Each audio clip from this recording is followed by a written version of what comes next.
भुजबळ साहेब, येत्या 2 दिवसात मंत्रिमंडळाचा शपथविधी होतोय आणि यामध्ये काही संभाव्य नावांची यादी जी आहे ती समोर आलेली आहे. त्यामध्ये नाशिक जिल्ह्यातून तुमचं नाव आहे, नरहरी झिरवळांचं नाव आहे आणि काही नवीन नावं, नवीन चेहऱ्यांना संधी दिल्याचं कळतंय. नेमकं ही यादी कितपत खरी आहे आणि काय नेमकी याबाबत? मी हे तुमच्याकडूनच मी ऐकतोय.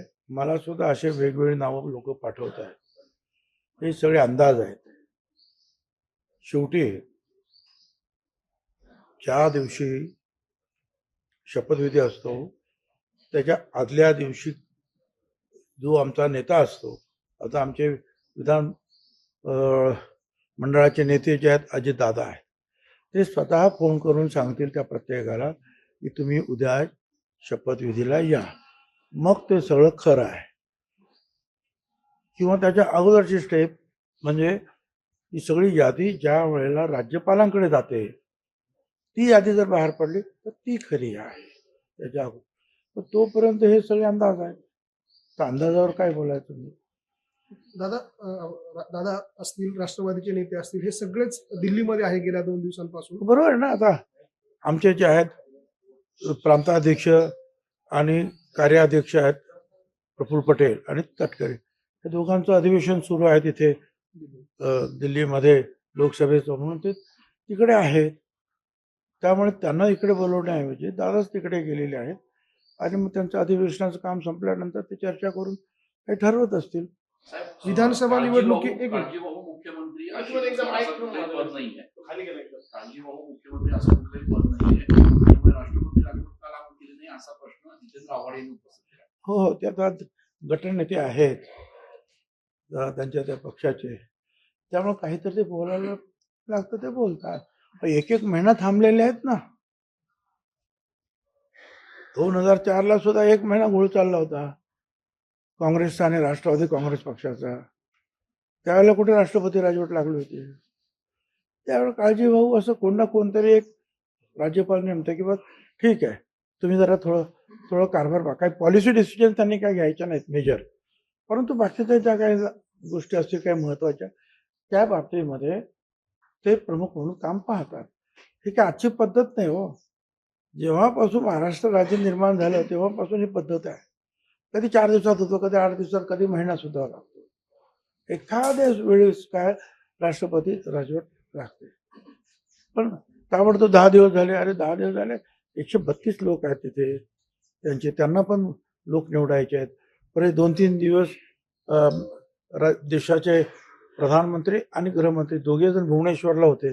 दरवर्षी डीजी आणि होम मिनिस्टर्स जे आहेत राज्यांचे, त्यांची एक कॉन्फरन्स असते 2 दिवसाची, तिकडे ते बिझी होते. त्यांचं परत अधिवेशन तिथे सुरू आहे. ह्या सगळ्याच्या पार्श्वभूमीवर जे आहे त्यांचा मिळालेला वेळ आणि त्यांच्या व्हायची ती चर्चा, यातून सर्व थोडासा वेळ लागतो. त्यामुळे काही अस्वस्थ होण्याचं काही कारण नाही कोणाला. आणि काय अडचण निर्माण झाली का? राज्य चालू आहे ना, सुरू आहे ना. सगळे अधिकारी आपलं काम पाहत आहेत, सेक्रेटरी आपलं काम पाहत आहेत, कलेक्टर आपलं काम पाहत आहेत, म्युन्सिपल कमिशनर सगळे काम पाहतात आपापलं काम. अडचण कुठे काय आहे?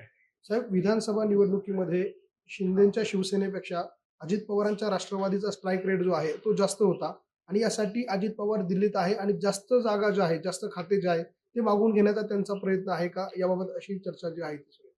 मला काही कल्पना नाही ते काय चर्चा करतात ते, परंतु हे खरं आहे की अजितदादांच्या बरोबर आमच्या आमदारांची जी बैठक झाली त्याच्यामध्ये ज्या वेळेला हिशोब केला गेला त्यावेळेला ठीक आहे, शिंदे गटाने जास्त जागा मिळायला लढवायला त्यांचे जास्त निवडून आले.